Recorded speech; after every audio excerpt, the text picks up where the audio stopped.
اعوذ باللہ من الشیطان الرجیم، بسم اللہ الرحمن الرحیم۔ جنگ خندق میں حضرت حذیفہ کی جاسوسی کا واقعہ بیان کیا جاتا ہے کہ حضرت حذیفہ بن یمان رضی اللہ تعالیٰ عنہ سے ایک شخص نے جو کوفے کے رہنے والا تھا کہا کہ اے ابو عبداللہ، تم بڑے خوش نصیب ہو کہ تم نے رسول اللہ صلی اللہ علیہ وآلہ وسلم کو دیکھا اور ان کی مجلس میں بیٹھا کرتے تھے، تو تم کیا کیا کرتے تھے؟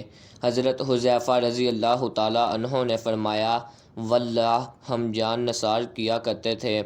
نوجوان فرمانے لگے، سینے چچا، اگر ہم حضور صلی اللہ علیہ وآلہ وسلم کے زمانے کو پاتے تو واللہ آپ کے پاؤں بھی زمین پر رکھنے نہ دیتے۔ آپ رضی اللہ تعالیٰ عنہ نے فرمایا، بھتیجے لو ایک واقعہ سنو۔ جنگ خندق کے موقع پر رسول اللہ صلی اللہ علیہ وآلہ وسلم بڑی رات تک نماز پڑھتے رہے۔ فارغ ہو کر دریافت فرمایا کہ کوئی ہے جو کہ لشکر کفار کی خبر لے۔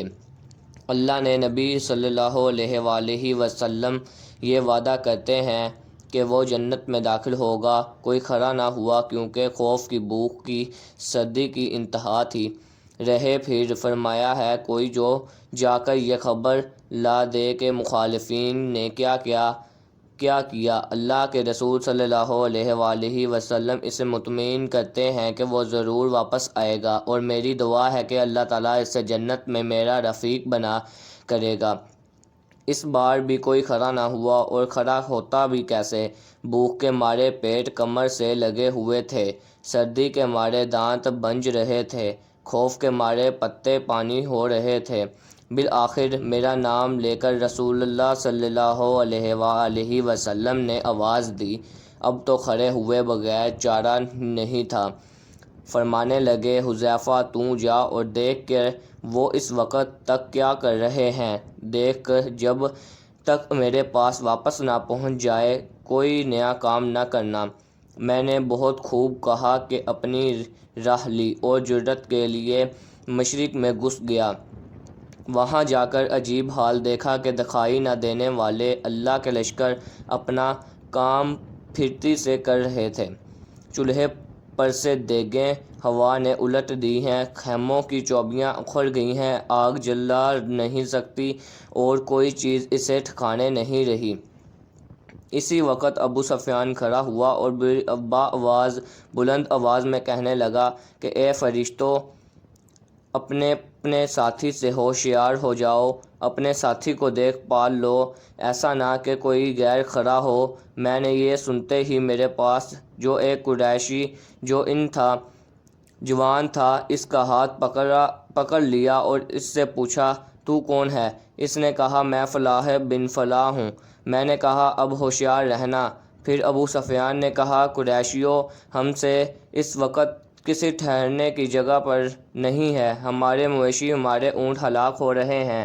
بنو قریظہ نے ہم سے وعدہ خلافی کی، اس نے ہمیں بڑی تکلیف پہنچائی، پھر اس ہوا نے ہمیں پریشان کر رکھا ہے، ہم پکا کر کھا نہیں سکتے، آگ تک جلا نہیں سکتے، خیمے اپنی جگہ ٹھہر نہیں رہے۔ میں تو تنگ آ گیا ہوں اور میں نے تو ارادہ کر لیا ہے کہ واپس ہو جاؤ، بس میں تم سب کو حکم دیتا ہوں کہ واپس چلو۔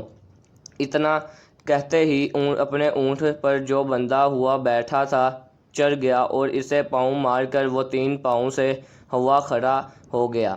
پھر اس کا پاؤں کھولا۔ اس وقت ایسا موقع تھا کہ میں ایک تیر میں ہی ابو سفیان کا کام تمام کر دیتا، لیکن رسول اللہ صلی اللہ علیہ وآلہ وسلم نے مجھ سے فرما دیا تھا کہ کوئی نیا کام نہ کرنا، اس لیے میں نے اپنے دل کو روک لیا۔ اب میں واپس لوٹا اور اپنے لشکر میں آ گیا۔ جب میں اپنے لشکر میں پہنچتا ہوں تو میں نے دیکھا کہ رسول اللہ صلی اللہ علیہ وآلہ وسلم ایک چادر کو لپٹے ہوئے، جو آپ کو اس کی بیوی صاحبہ کی تھی، نماز میں مشغول ہو۔ آپ نے مجھے دیکھ کر ایک پیروں کے درمیان بیٹھا لیا اور چادر میں مجھ میں اوڑھ دی۔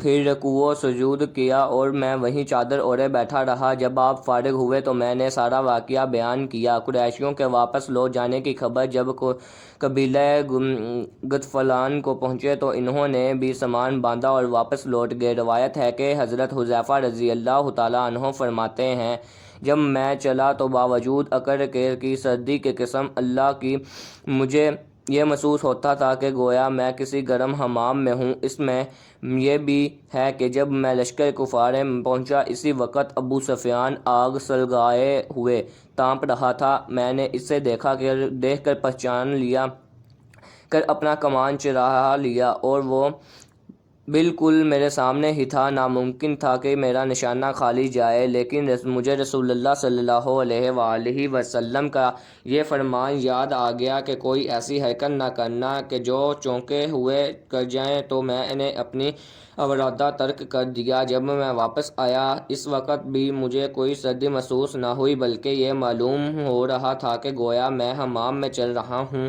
ہاں، جب حضور صلی اللہ علیہ وآلہ وسلم کے پاس پہنچ گیا، بڑے زور کی سردی لگنے لگی اور میں کپکپانے لگا تو حضور صلی اللہ علیہ وآلہ وسلم نے اپنی چادر مجھ کو اوڑھ دی اور میں جب اوڑھ کر لیٹا تو مجھے نیند آ گئی اور صبح تک سویا رہا۔ پھر صبح خود رسول اللہ صلی اللہ علیہ وآلہ وسلم نے مجھے یہ کہہ کر جگایا، اے سونے والے، بیدار ہو جا۔ اور روایت میں یہ بھی ہے کہ جب اس تابعی نے کہا کہ کاش کہ ہم رسول اللہ صلی اللہ علیہ وآلہ وسلم کو دیکھتے اور آپ کے زمانے کو پاتے، تو حذیفہ رضی اللہ تعالیٰ عنہ نے کہا کہ کاش تم جیسا ایمان ہمیں بھی نصیب ہوتا کہ باوجود نہ دیکھنے کے پورا اور پختہ عقیدہ رکھتے ہو۔